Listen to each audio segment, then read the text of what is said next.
ओम नमो नारायण। क्या आप भी भगवान से प्रेम की बात सुनकर थोड़ा सहम जाते हैं? क्या आपको लगता है कि भगवत प्रेम का मतलब है सब कुछ छोड़ देना, एक नीरस, अभावों से भरी जिंदगी जीना? अगर हाँ, तो आप सबसे बड़ा रहस्य जानने से चूक रहे हैं। आज हम बात करेंगे प्रेम के उस स्वरूप की जिसके बारे में दुनिया हमें अक्सर गलत समझाती है। भगवत प्रेम ये वो प्रेम नहीं जो छीनता है, बल्कि वो प्रेम है जो सब कुछ देता है, असली सुख, असली शांति और परमानंद। हम जानेंगे कि कैसे सांसारिक प्रेम और भगवत प्रेम दोनों में त्याग होता है, लेकिन परिणाम जमीन आसमान जितने अलग क्यों होते हैं। संत हरिदास जैसे भक्तों के जीवन से समझेंगे कि इस प्रेम में कैसी अलौकिक शक्ति है और क्यों श्रीमद् भगवद गीता और श्रीमद् भागवतम इसे जीवन का सर्वोच्च लक्ष्य बताते हैं। अगर आप प्रेम के असली मायने और जीवन के परम सत्य को जानने में रुचि रखते हैं, तो इस वीडियो को अंत तक जरूर देखें। वीडियो पसंद आए तो लाइक जरूर करें और ऐसी ही गहरी आध्यात्मिक चर्चाओं के लिए चैनल को सब्सक्राइब करके बेल आइकन दबाना न भूलें। प्रेम का असली स्वभाव क्या है? लेना या देना? जरा सोचिए, जब आप किसी से सच में प्रेम करते हैं, चाहे वो आपका बच्चा हो, माता पिता हो या मित्र, आप उनके लिए क्या कुछ नहीं करते। उनकी खुशी में ही अपनी खुशी ढूंढते हैं। उनकी तकलीफ आपको अपनी तकलीफ लगती है। शास्त्र भी यही कहते हैं, प्रेम का मूल स्वरूप स्वार्थरहित देना ही है। ये सांसारिक प्रेम में भी झलकता है, लेकिन अपनी अपूर्णता के साथ। मां कितनी ही थकी क्यों न हो, बच्चे के गीला करने पर उसे सूखे में सुलाकर खुद गीले में सो जाती है। इसमें उसका कोई स्वार्थ नहीं, केवल प्रेम है।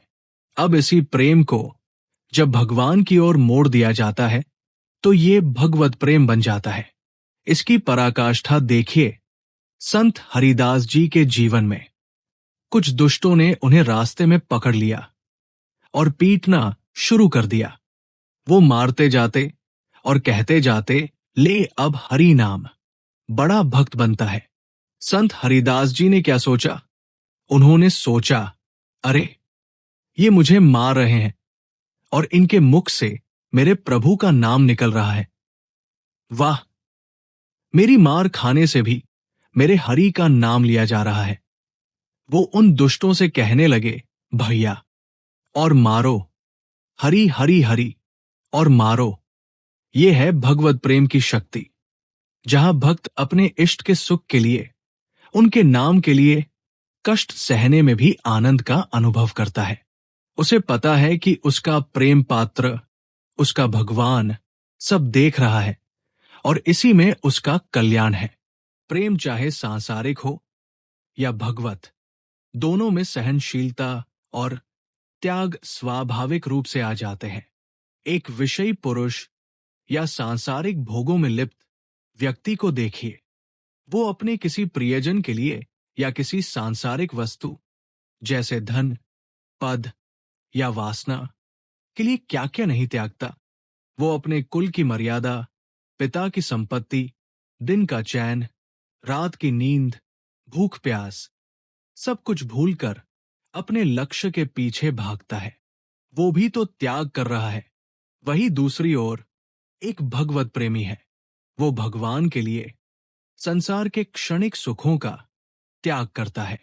भोगों से विरक्त होकर सादा जीवन जीने में ही अपना सौभाग्य समझता है। सोचने वाली बात यह है कि त्याग तो दोनों कर रहे हैं, पर फल में इतना अंतर क्यों? इसका उत्तर श्रीमद् भगवद गीता स्पष्ट रूप से देती है।